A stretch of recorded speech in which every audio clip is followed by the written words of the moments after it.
Missing words in English. For a while I ponder on some words that I have not been able to find.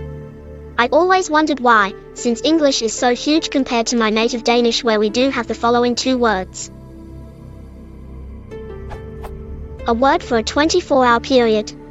I found the Greek one, nykthemeron. It is sometimes used, especially in technical literature, to avoid the ambiguity inherent in the term day.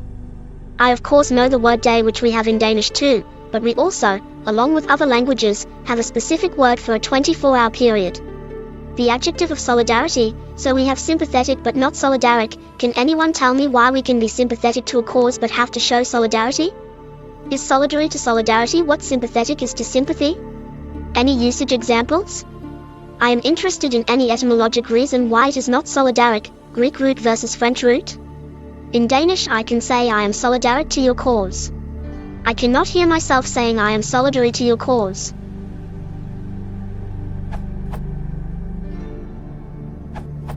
Day, noun, 1. A period of 24 hours as a unit. If you want to refer to the natural rhythm of 24-hour period, the adjective is circadian.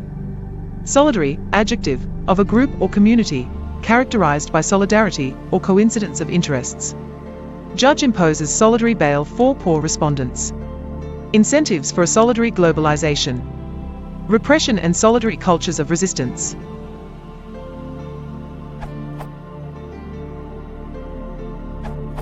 For your first point, I found words such as hemeral and circadian, though there are more concepts centered around a 24-hour period, but simply using the word day, as suggested by @fx_ would be the way to go, although ambiguous, but there doesn't seems to be another English word which would fit the bill. On the second point, you have the word solidary, but also solidarily, which is an adverb defined as showing solidarity. As such, we can safely assume that solidary is the adjective for the same concept.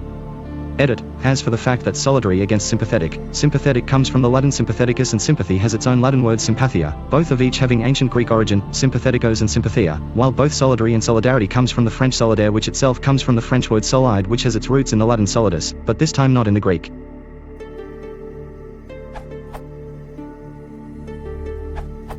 Day is one of the time-extent words that have both calendric and non-calendric senses. The non-calendric sense refers to any 24-hour period, regardless of starting point, while the calendric sense goes like calendar numbering, from midnight to midnight. So day is the right word, provided it's used in the right constructions. As Fillmore explains it in the Deixis lectures, when nature provides sequentially recurring event types having apparently the same duration, these event types can be used to provide measuring units for temporal extent. The recurring event types that are most constant and most common and most accessible to ordinary observers are the daily alternation of light and dark, changes in how the moon looks to us, and the apparent annual course of the sun accompanied by the regularly recurring changes in the seasons. These particular event types are cycles which do not involve the sequencing of discrete separable events, and so, when they are used for providing units of measure, it is necessary to identify recurrences of the same phase of the cycle. Those phases which seem to have constant temporal extents between successions of them are, for example, the full moon, the most vertical position of the sun, the shortest day of the year, etc.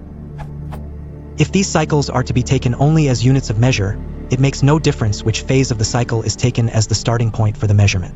If, however, these events are to provide concepts for locating events in absolute time, then there is a special need for fixed phase units, time units which have been assigned fixed starting points recognizable, in principle, by all members of the speech community. Time measure periods taken only as units of measure we can call non-calendric. Time measure periods having fixed starting points can be called calendric.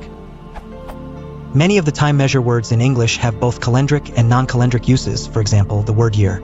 If I say that the time between noon on June 28, 1972 and noon on June 28, 1973 is 1 year, I am using the word year non-calendrically. On the other hand, if I use the expression last year, meaning the period of time between the beginning of January 1st, 1970 and the end of December 31st, 1970, I am using the word year in its calendric sense. From Lecture 3, Time, pp. 33-4. Day is the English term for the 24-hour period of a calendar. Night is the dark part, and daytime is the light part.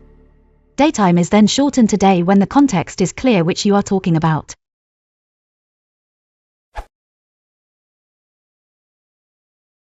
If you want us to put passen Sie Lockiges und Query.